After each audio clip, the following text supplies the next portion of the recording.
जय भारत दोस्तों। India versus south Africa T20 series का तीसरा और निर्णायक मैच।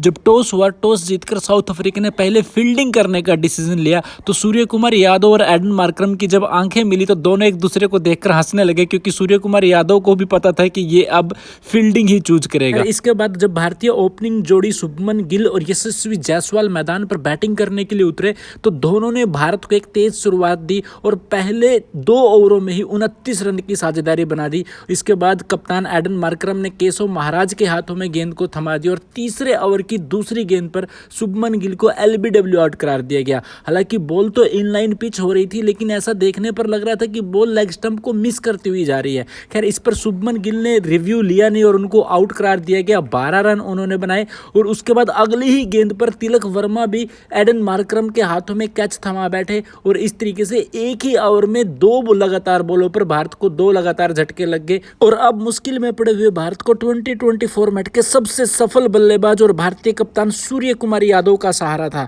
ये थोड़े संभल कर खेले यशस्वी जायसवाल के साथ और यशस्वी जायसवाल ने हवा में बॉल को उड़ाना शुरू किया, छक्के और चौके लगाने शुरू किए। हालांकि यशस्वी जायसवाल को देखकर सूर्य कुमार यादव भी अपने अंदाज में बॉल को हवा में उड़ाने लगे। जब ये दोनों बल्लेबाज बल्लेबाजी कर रहे थे तो साउथ अफ्रीका के कप्तान एडन मार्करम को ये समझ में नहीं आ रहा था कि 2 विकेट इतने जल्दी गिर जाने के बाद भी रन गति काहे कम नहीं हो रही बे, और कम होगी भी कैसे, जहां पे यशस्वी जायसवाल तेज तरार गति से बैटिंग कर रहे थे और 48 रन बनाकर खेल रहे थे सिर्फ 32 बॉलों में। वहीं सूर्य कुमार यादव संभल कर बैटिंग कर रहे थे, 25 गेंदों में 27 रन बनाकर क्रीज पर खड़े थे। इस बीच यशस्वी जायसवाल ने तेज तरार गति से अपना 50 कंप्लीट किया और इनको 50 कंप्लीट करते ही सूर्य कुमार यादव भी अपने रंग में आ गए और फिर वो उन्होंने बॉल को हवा में उड़ाना शुरू किया, अपने अंदाज में अपना 50 कंप्लीट किया। और इनकी इस 50 की कीमत ये मैनेजमेंट जानती थी, इसी वजह से खड़े होकर इनकी इस 50 का दोनों हाथों से ताली बजाकर स्वागत कर रही थी, इसकी तारीफ कर रही थी। और फिर ये बंदा यहाँ पे रुका नहीं, 50 लगाने के बाद फिर से काम चालू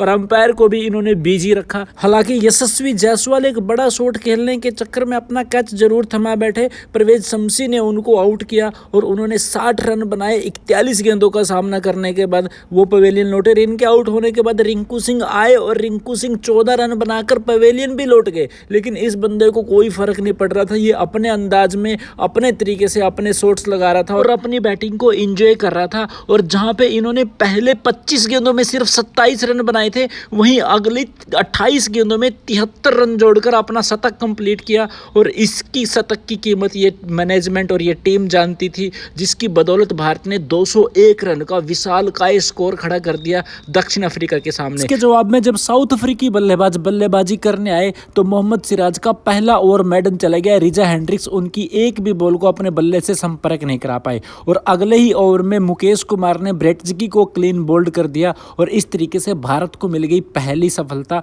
4 रन ब्रेटजगी ने बनाए और 4 रन के टोटल स्कोर पर ही दक्षिण अफ्रीका को पहला झटका लग गया। उसके बाद आए कप्तान एडन मार्करम ने पारी को थोड़ा सा संभालने की कोशिश की ही थी कि 1 रन लेने के चक्कर में रिजा हेंड्रिक्स को मोहम्मद सिराज के डायरेक्ट थ्रो का शिकार होना पड़ा और ये दक्षिण अफ्रीका के लिए दूसरा बड़ा झटका था। अब टॉप के दोनों बल्लेबाज पवेलियन लौट चुके थे और दक्षिण अफ्रीका की मुश्किलें बढ़ चुकी थी। 8 रन रिजा हेंड्रिक्स ने बनाए, 13 बॉलों का उन्होंने सामना किया। फिर उसके थोड़ी देर बाद ही हेनरिक क्लासन भी एक बड़ा शॉट खेलने के चक्कर में बाउंड्री पर खड़े रिंकू सिंह के हाथों में अपना कैच थमा बैठे।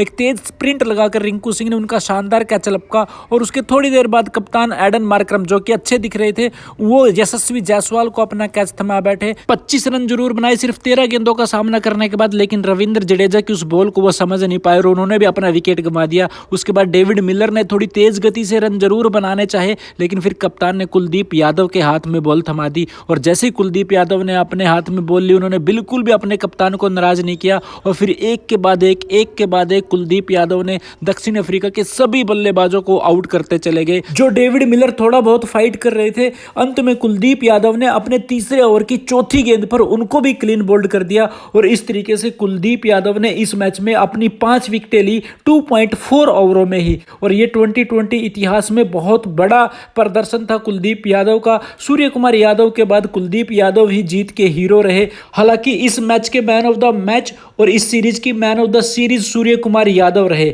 सो congratulations to team India and wish you all the very best.